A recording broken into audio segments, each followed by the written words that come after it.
আসসালামু আলাইকুম এভরিওয়ান। আজকে আমি বানাবো ডিম আলু ঘাটি। আমি আলু ডিম সিদ্ধ করে নিলাম। আমার আলু ডিম সিদ্ধ করা হয়ে গেছে। এখন আমি ডিমটা ছিলে নেব। এই ডিম আলু ঘাটি রান্না যে বগুড়ার বিখ্যাত ডিম আলু ঘাটি। এটা অনেক জনপ্রিয়। এই খাবারটা সবাই পছন্দ করে। এই খাবারটা রুটি, পরোটা, ভাত, পোলাও সব কিছুর সাথেই খাওয়া যায়। এখন আমি আলুটা ম্যাশ করে নেব।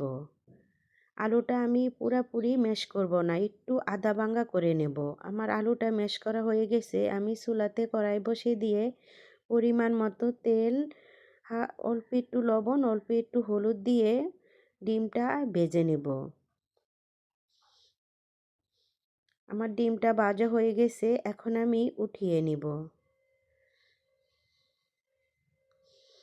এখন আমি ওই তেলে পেঁয়াজ আর কাঁচামরিচ ভেজে নেব। আমার পেঁয়াজ কাঁচামরিচ ভাজা হয়ে গেছে। এখন আমি হাফ চামচ জিরা দিয়ে দিলাম। জিরাটাও ভেজে নেব। এখন আমি 1 টেবিল চামচ দিয়ে দিলাম আদা রসুন বাটা, দিয়ে দিলাম টমেটো ভালো করে ভেজে নিব। স্বাদ মতো লবণ দিয়ে দিলাম, হাফ চামচ হলুদের গুঁড়া, 1 চামচ মরিচের গুঁড়া, হাফ চামচ জিরার গুঁড়া, হাফ চামচ ধনিয়ার গুঁড়া দিয়ে আমি একটু ভেজে নেব। এখন আমি ভালো করে ভাজার জন্য হাফ কাপ পানি দিয়ে দিলাম। আমার মশলাটা ভালো করে ভাজা হয়ে গেছে। এখন আমি মেশ করে আলুটা দিয়ে দিলাম।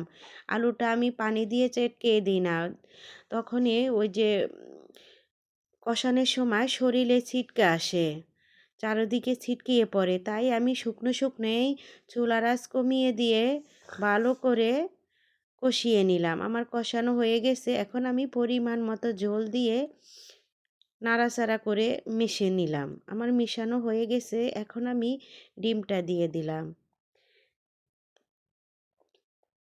এখন আমি একটু জিরার গুঁড়া উপর দিয়ে ছিটিয়ে দিয়ে রান্নাটা শেষ করলাম। আপনারা সবাই ভালো থাকেন। আল্লাহ হাফেজ।